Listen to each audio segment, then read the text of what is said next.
Hello दोस्तों, मैं हूं रेखा और आप देख रहे हैं देशनीति। दोस्तों, हिंदी में एक कहावत है, भानुमति ने कुंबा जोड़ा, कहीं की ईंट कहीं का रोड़ा। एक्चुअली ये कहावत इस पूरे एक सिचुएशन जो थी महाराष्ट्र में उसमें बिल्कुल फिट बैठती है। मतलब लिटरली इसी कहावत की तरह ही जो एनसीपी के चीफ है शरद पवार, उन्होंने 2019 में बिल्कुल कोई सोच भी नहीं सकता था एक ऐसा गठबंधन बनाया। उन्होंने एक तरीके से आगे होके शिवसेना को राष्ट्रवादी कांग्रेस और कांग्रेस के साथ में लाके महाविकास आघाड़ी की सरकार बना ली। कोई सोच भी नहीं सकता था कि शिवसेना और राष्ट्रवादी कांग्रेस और कांग्रेस कभी साथ में जा सकते हैं, जिनकी विचारधाराएं ही पार्टियों की बिल्कुल एकदम धुर विरोधी थी। उन पार्टियों को एक साथ में लाने का एक तरीके से एक नायाब काम शरद पवार ने किया। इस बात के लिए उनको दाद देनी पड़ेगी। तो ये गठबंधन बना, सरकार भी बन गई उद्धव ठाकरे के नेतृत्व में और भाजपा को विरोध में बैठना पड़ा। अब उसके बाद हुआ कुछ यूं कि जिस तरीके का 2.5 साल का कार्यकाल रहा, उसके बाद ये जून 2022 के एंड में ये सरकार गिर गई। उसके बाद अब 7-8 महीने हो चुके हैं। अब हाल ही में अजित पवार जो राष्ट्रवादी कांग्रेस के ही एक नेता है, वरिष्ठ नेता है, उनका हाल ही में एक टीवी चैनल को दिया गया हुआ एक साक्षात्कार, एक इंटरव्यू काफी ज्यादा चल रहा है अभी सुर्खियों में। तो उसमें उन्होंने तकरीबन 7-8 महीने बाद एक तरीके से बहुत सारी परतें खोली है। ये जो गठबंधन की सरकार गिर गई, ये महाविकास आघाड़ी की जो सरकार गिर गई महाराष्ट्र में, उसके बारे में बहुत सारे खुलासे किए हैं। और सबसे बड़ा खुलासा उन्होंने ये किया है कि ये जो सरकार गिर गई और जिस तरीके से एकनाथ शिंदे ने 40 विधायकों को लेकर बगावत कर दी, उसके बारे में उन्होंने कहा है कि इसके बारे में हमने उद्धव ठाकरे को पहले ही कल्पना दी थी। अब ये एक तरीके से बहुत ही बड़ा खुलासा हो जाता है और एक तरीके से पूरे राजनीति का परिप्रेक्ष्य चेंज करने वाला खुलासा आप इसको कह सकते हैं। मतलब उद्धव ठाकरे जो खुद उस समय महाराष्ट्र के मुख्यमंत्री थे और जिनके नेतृत्व में पूरी सरकार चल रही थी, उनको अगर अजित पवार के बकौल अजित पवार, उनको अगर पहले ही इस बात की कल्पना दी गई थी, तो फिर भी उसके बाद भी अगर कल्पना देने के बाद भी ये सरकार गिर जाती है, तो इसके बाद बहुत सारे प्रश्न खड़े होते हैं दोस्तों। तो आपको पहले मैं बता देती हूँ कि अजित पवार ने क्या बयान दिया था। उन्होंने कहा था कि लगभग 6 महीने पहले इसकी कल्पना एक तरीके से आ रही थी कि क्या खिचड़ी पक रही है महाविकास आघाड़ी सरकार में, और खासकर शिवसेना के गुट में। उनका जो पूरा एक परिप्रेक्ष्य था बोलने का, वो शिवसेना के गुट को लेकर ही था। और उन्होंने कहा कि हमें इस बात की कल्पना आ रही थी कि एक तरीके से क्या खिचड़ी पकने वाली है, क्या खिचड़ी पक रही है। तो हमने इस बारे में कल्पना दी थी उद्धव ठाकरे को, जो महाराष्ट्र के मुख्यमंत्री थे। और अजित पवार ने यह भी कहा आगे कि खुद शरद पवार ने उनसे फोन पे बात की थी उद्धव ठाकरे से। तो उद्धव ठाकरे ने उनको आश्वस्त कर दिया था कि नहीं, वो जो सिचुएशन है, परिस्थिति है, वो संभाल लेंगे, पूरे नियंत्रण में कर लेंगे। उसके बाद भी अजित पवार ने उनको खुद व्यक्तिगत तौर पे ये बताया था कि कुछ हो रहा है, कुछ अंदर के अंदर खाते कुछ चीजें चल रही है। और तो उन्होंने कहा था कि नहीं, मैं खुद इस मामले को संभाल लूंगा और मैं एकनाथ शिंदे से बात करूंगा और ये हमारी पार्टी का अंतर्गत मामला है, मैं इसको संभाल लूंगा। ये इस तरीके की कुछ बातें अजित पवार ने बताई है। अब जब ये बातें सामने आ जाती है और वो भी सरकार चले जाने के 7-8 महीने बाद, तो सवाल तो बहुत सारे हैं। पहला एक सवाल तो यहाँ पे ये है कि सरकार जाने के 7-8 महीने बाद अब अजित पवार इस बारे में बात कर रहे हैं तकरीबन कि ये ऐसा ऐसा था और हमें इसकी कल्पना थी और हमने ये कल्पना उद्धव ठाकरे को दी थी। तो चलिए ये बात मान लेती कि चलिए उनको कल्पना थी और जो सीनियर पवार है, मतलब शरद पवार जी ने और अजित पवार जी ने ये कल्पना दी थी उद्धव ठाकरे जी को। अब दूसरा सवाल यहाँ पे ये बनता है कि क्या अगर उद्धव ठाकरे जी को इसके बारे में कल्पना दी गई थी और उन्होंने खुद जब कहा था कि मैं परिस्थिति संभाल लूंगा, मैं मैनेज कर लूंगा जो भी चीजें अंतर्गत, तो उसके बाद भी अगर इतनी बड़ी बगावत हो जाती है और शिवसेना दो फाड़ हो जाती है, उसके बाद सत्ता से बाहर होना पड़ता है महाविकास आघाड़ी को, तो क्या उद्धव ठाकरे वो परिस्थिति संभाल नहीं पाए? क्या एक राजनीतिक नेता के तौर पे वो अपनी पार्टी को, वो तो चलिए बाद में दो फाड़ हो जाने के बाद ये सवाल तो बार बार उठने लगे उद्धव ठाकरे के नेतृत्व पे कि वो अपनी पार्टी संभाल नहीं पाए, वो अपनी पार्टी संभाल नहीं पाए, इस तरीके की बातें। पर अगर पहले ही उनको पूर्व कल्पना दी गई थी और उसके बाद भी अगर वो अंतर्गत जो असंतोष था उसको एक तरीके से संभाल नहीं पाए, तो ये सबसे बड़ा सवाल उनके नेतृत्व पे भी उठता है कि क्या उद्धव ठाकरे अपनी पार्टी को उस समय संभाल नहीं पाए, या जो अंतर्गत चीजें चल रही थी क्या वो ठीक से मैनेज नहीं कर पाए। अब दूसरी बात यहाँ पे ये उठती है दोस्तों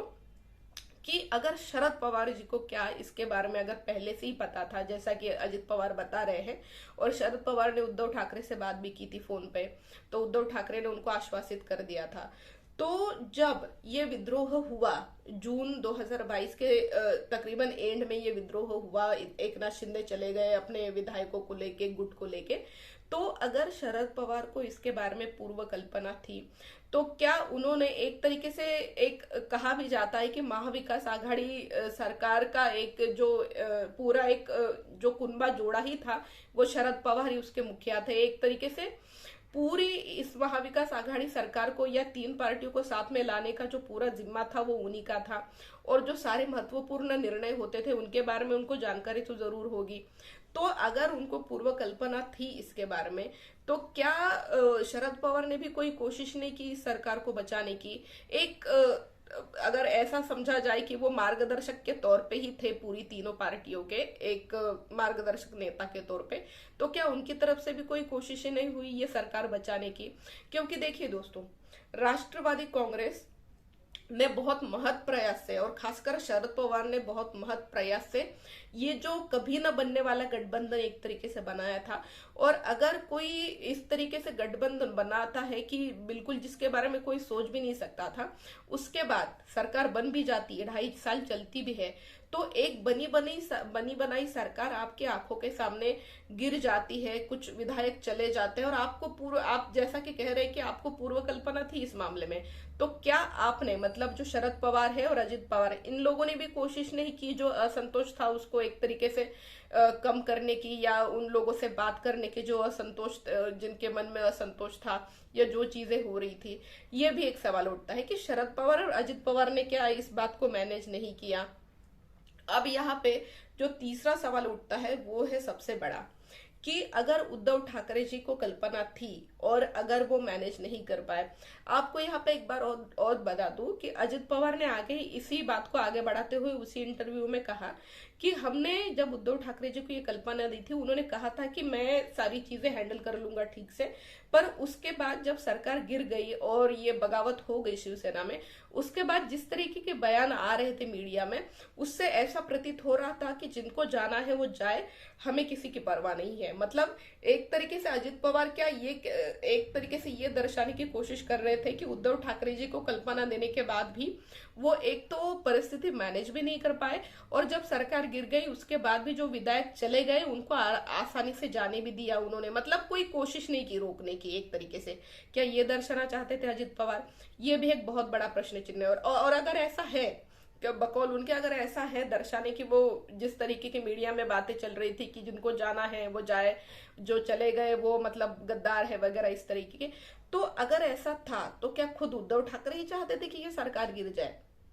क्योंकि एक महाराष्ट्र की राजनीति में एक दबे आवाज में आजकल ये भी चर्चा चल रही है, जब से ये इंटरव्यू अजित पवार जी का सामने आया तब से, कि अगर उद्धव ठाकरे जी ऐसा चाहते थे, मतलब ये दबे आवाज में चर्चा है, इसकी कोई पुष्टि नहीं है,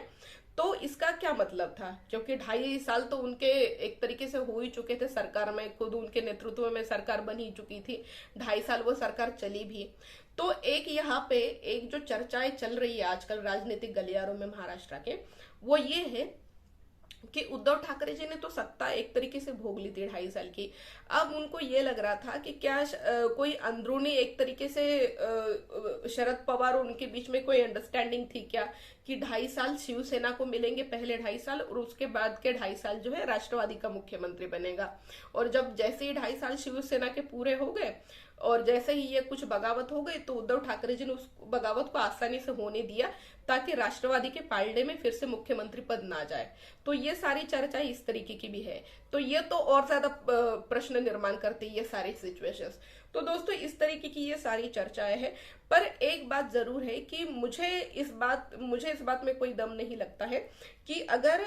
शरद पवार जी के मामले में खासकर मैं बात कर रही हूँ कि एक महत प्रयास से, बड़ी कठिनाइयों से एक 3 अलग अलग पार्टियों को साथ में जोड़ना, एक के सामने अगर वो सरकार गिर रही है और कुछ एक पार्टी में बगावत होने की वजह से, तो मुझे नहीं लगता कि शरद पवार ऐसे आसानी से इस बात को होने देते। क्योंकि अगर उनके राजनीतिक उनका करियर देखे आप, तो उन्होंने हमेशा मतलब सत्ता में हमेशा ज्यादा से ज्यादा महाराष्ट्र की सत्ता में भले ही सेकंड पार्टनर हो, पर राष्ट्रवादी कांग्रेस के साथ जुड़ के मोस्ट ऑफ द टाइम सत्ता में रही है। तो अगर फिर से उनके हाथ में सत्ता आई थी, तो मुझे नहीं लगता कि शरद पवार इतनी आसानी से उसको एक तरीके से जाने देते, या कुछ ना कुछ अपनी तरफ से कोशिश तो करते। कोई भी पार्टी हो और अगर सरकार गिरने वाली हो या आप सत्ता से बाहर जाने वाले हो, तो जरूर प्रयास किए जाते हैं कि किसी ना किसी तरीके से सरकार बचाई जाए, अपने विधायकों को इंटैक्ट रखा जाए। तो ये एक बात है।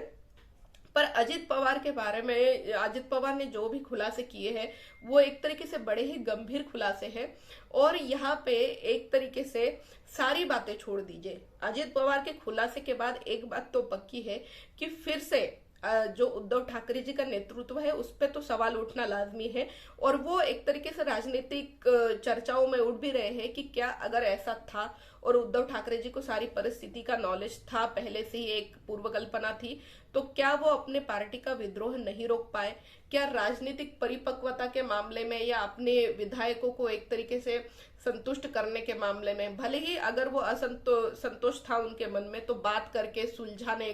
के मामले में वो कहीं ना कहीं कम रह गए। और उसके बाद ये पूरे मामले की परिणति महाराष्ट्र की महाविकास आघाड़ी सरकार के गिरने में हुई। तो एक सवाल जो है वो उद्धव ठाकरे के नेतृत्व में बार बार बहुत सारे राजनीतिक विश्लेषक उठा रहे हैं कि क्या उद्धव ठाकरे अपने पार्टी को एक तरीके से इंटैक्ट नहीं रख पाए। क्योंकि आपको अगर याद हो, जब महाविकास आघाड़ी की सरकार गिर गई थी, एकनाथ शिंदे जी ने बगावत कर दी थी, तब भी यही सवाल बार बार उठते थे कि एकनाथ शिंदे पार्टी को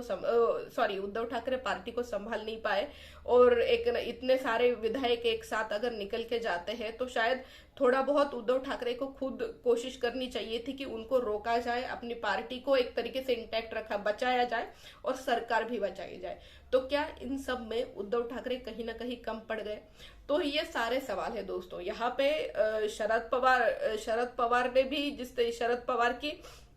मामले में भी यही सवाल उठ रहा है कि क्या उन्होंने किस तरीके से अगर पूर्व कल्पना होते हुए ये सरकार गिरने दी। उद्धव ठाकरे के मामले में तो सबसे बड़ा सवाल यही उठ रहा है कि उन्होंने इस तरीके से पूर्व कल्पना होते हुए सरकार गिरने दी, इसका मतलब उनके नेतृत्व पे सवाल उठ रहा है। और अजित पवार जी के मामले में ये हो रहा है कि उनको भी पूर्व कल्पना थी, तो पर वहां पे यहाँ पे एक बात जरूर है कि अजित पवार जी का जो भी नेतृत्व है, एक ओवरशैडेड नेतृत्व है शरद पवार जी, और उनकी पार्टी के जो भी निर्णय होते हैं तो वो ज्यादातर शरद पवार के एक तरीके से छत्र छाया में ही होते हैं। तो यहाँ पे मुझे अजित पवार जी का तो ज्यादा कुछ वो नहीं लग रहा, पर हाँ, शरद पवार ने कि अगर पूर्व कल्पना थी तो सरकार कैसे गिरने दी, और उद्धव ठाकरे जी को अगर कल्पना थी तो उन्होंने सरकार कैसे गिरने दी और अपनी पार्टी कैसे टूटने दी, ये बहुत बड़े सवाल है। तो दोस्तों, आपको ये मेरा विश्लेषण कैसा लगा मुझे जरूर बताइए, और मेरे चैनल को ज्यादा से ज्यादा सब्सक्राइब करिए, मेरे वीडियो के ज्यादा से ज्यादा शेयर करिए। Thank you so much.